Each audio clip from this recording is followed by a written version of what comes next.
கண் திருஷ்டியா இருக்கட்டும், any kind of negativity கம்ப்ளீட்டா ரிலீஸ் ஆகுறதையும் இவங்க வந்து ஃபீல் பண்ணுவாங்க. அதாவது ஒரு ப்ளஷர்னு சொல்லுவாங்க. அவங்களுக்கு எது பிடிக்குதோ அது வந்து நான் செய்வேன். அது நல்லா இருக்கு எனக்கு அப்படின்ற மாதிரி ஒரு ஃபீல் கொடுக்கும். ஸோ அந்த விஷயங்கள்லாம் கொஞ்சம் பாதிப்புகள் வந்து இருக்கும் அப்படின்ற மாதிரி இருக்கு.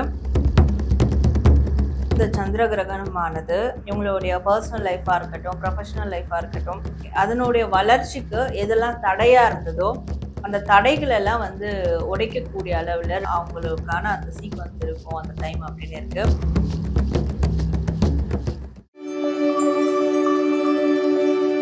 துலாம் ராசிக்காரர்களுக்கு இந்த சந்திர கிரகணத்தின் போது பிரபஞ்சம் சொல்ல வர செய்தி என்னென்ன?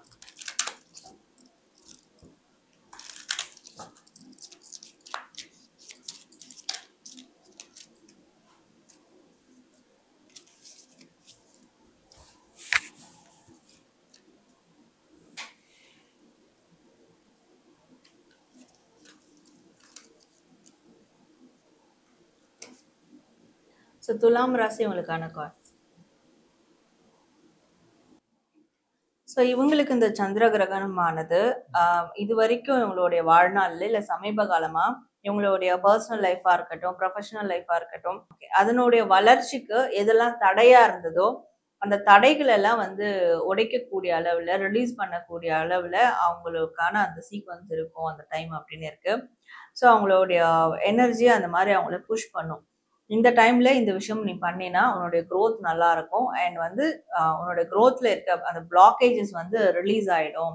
அண்ட் இவங்களுக்கு சுற்றி இருக்கிற நெகட்டிவ் வைப்ஸ், நெகட்டிவிட்டி கூட வந்து ரிலீஸ் ஆயிடும் அப்படின்ற மாதிரி அவங்களோட இன்ட்யூஷன் அவங்களை வந்து புஷ் பண்ணும்.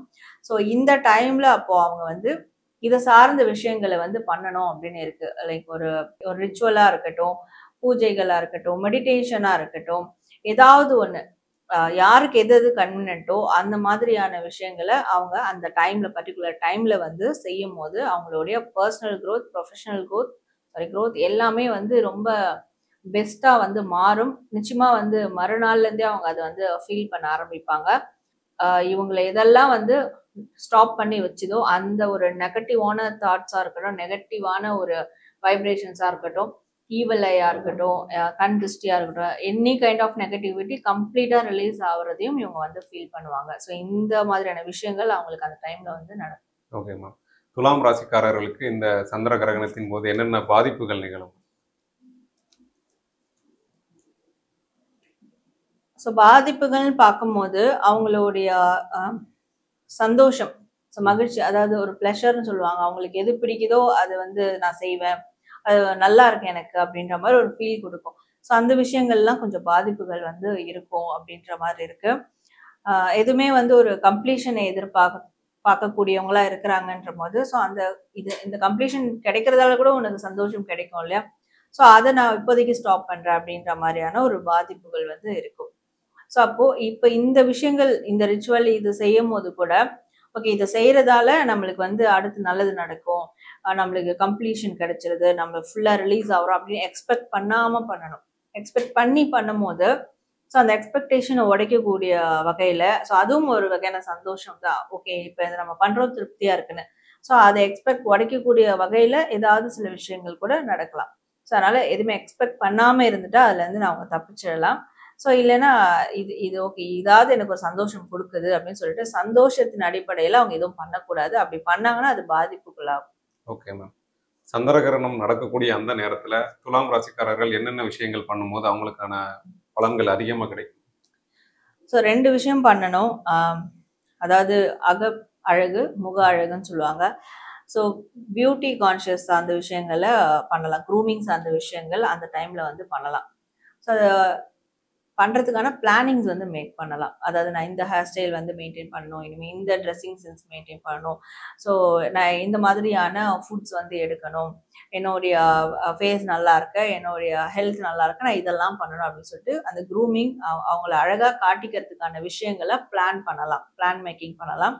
தென் இன்னொன்று, அவங்களுடைய மைண்ட் வந்து அதே மாதிரி அழகா இருக்கும், அமைதியா இருக்கிறதுக்கான ஒரு ப்ராசஸும் அந்த டைம் பண்ணலாம். லைக் ஹார்ட் சக்ரா மெடிடேஷன் இதெல்லாம் வந்து பண்ணலாம். இப்போ ஹார்ட் சக்ரா மெடிடேஷன்னாலே நம்ம ஜஸ்ட் கூகுள் பண்ணாலே அதனுடைய ஸ்டெப் பை ஸ்டெப் நம்மளுக்கு வந்துடும். போத் இங்கிலீஷ்ல இருக்கும், தமிழ்ல இருக்கும். ஸோ ஏன்னா கைண்ட் ஆஃப் நிறைய வெரைட்டிஸ் இருக்கு அந்த மெடிடேஷன் பண்றது. ஸோ இவங்களுக்கு எது கன்வீனியன்ட்டோ அது படிக்கும் போது அவங்களுக்கே கனெக்ட் ஆயிடும். ஸோ அந்த ஒரு மெடிடேஷனை எடுத்து அவங்க வந்து அந்த ப்ராசஸ் எடுத்து பண்ணும்போது ஹார்ட் சக்ரா சார்ந்த விஷயங்களும் அவங்களுக்கு கிளியர் ஆயிடும். அப்போ உள்ளுக்குள்ளேயும் அவங்களுக்கு ஒரு அந்த அழகுன்றது அந்த தேஜஸ்ன்றது மெருகேறும். ஸோ வெளியிலயும் அவுட்டர் பியூட்டிலையும் அவங்களுக்கு அந்த தேஜஸ் வந்து மெருகேறும். ஸோ அதாவது அந்த பிளானிங் மேக் பண்றதால இந்த 2 ப்ராசஸ் வந்து கண்டிப்பா பண்ணணும் இவங்க. ஓகே. தன்னை அழகுபடுத்திக்காக என்ன செஞ்சாலும் ஆமா. இன்னும் கொஞ்சம் அதை அவங்கள அழகாக்கும். ஆமா. இப்போ செப்டம்பர் 7ஆம் தேதி வந்து சந்திர கிரகணம் நிகழ இருக்கு. இந்த கிரகணத்துக்கு நம்ம டாரோ கார்ட் ரீடிங் மூலமா 12 ராசிகளுக்கும் பலன்கள் கேட்டு தெரிஞ்சுக்க முடியுமா? சார். ஏன்னா இது வந்து எனர்ஜி பேஸ் பண்ணதா டாரோ கார்ட் ரீடிங். ஸோ இந்த கிரகணத்தப்போ ஒரு ராசிக்காரங்களுக்கு எந்த மாதிரியான ஒரு எனர்ஜி இருக்கும், அது கொடுக்கக்கூடிய அது ஒரு அவுட்கம் என்ன, நெகட்டிவா இருக்குமா இல்லை பாசிட்டிவா இருக்குமா, ஸோ அப்படி இருந்தா என்ன மாதிரியான விஷயங்கள் நம்ம ப்ரிகாஷனா எடுத்துக்கலாம் அப்படின்ற மாதிரி ஒரு கைடன்ஸ் பார்க்கலாம். 12 ராசிகளுக்கும் பொதுவா ஏதாவது இந்த மாதிரியான ஒரு பலன் கிடைக்கும், இல்ல ஒரு பாதிப்பு இருக்குன்னா இந்த மாதிரியா? சந்திர கிரகணம்னாலே வந்து அந்த சந்திரனுடைய அந்த ஒரு பவரை வந்து மறைக்கிற மாதிரி அந்த ஷேடோ வந்து நம்மளுக்கு அது மறைக்கிற மாதிரியான ஒரு விஷயம் தான் நடக்கும். ஸோ சந்திரன்னாலே நம்மளுக்கு வந்து மென்டலி கனெக்ட் ஆகக்கூடிய ஒன்று. ஸோ மன ரீதியான உளவியல் சார்ந்த விஷயங்கள்ல சந்திரனோட வந்து நம்ம கனெக்ட் பண்ணுவோம். ஸோ அந்த டைம் வந்து ஒரு கிரகணம் வருது அப்படின்ற போது ஸோ அப்போ இதை சார்ந்த விஷயங்கள்ல நம்மளுக்கு ஒரு மனிதனுக்கு வந்து கொஞ்சம் ஏதாவது ஒரு அஃபெக்ட் வந்து ஏற்படுறதுக்கு பாசிபிள் இருக்கு. ஸோ அப்போ அந்த டைம் வந்து நம்ம ஏதாவது ஒரு மெடிடேஷன் எடுக்கிறது, இல்லை வந்து தேவையில்லாத ஒரு கான்வர்சேஷன், இல்லை தேவையில்லாத வேலைகள் இதெல்லாம் வந்து நம்ம அவாய்ட் பண்ணிட்டு ஒரு மெடிடேஷன் ப்ரேயர் இப்படி வந்து அதை டைவர்ட் பண்ணிக்கிட்டா ஸோ அந்த மைண்ட் ரீதியாக ஏற்படக்கூடிய அந்த அஃபெக்ட்ல இருந்து நம்மளை காத்துக்கலாம்.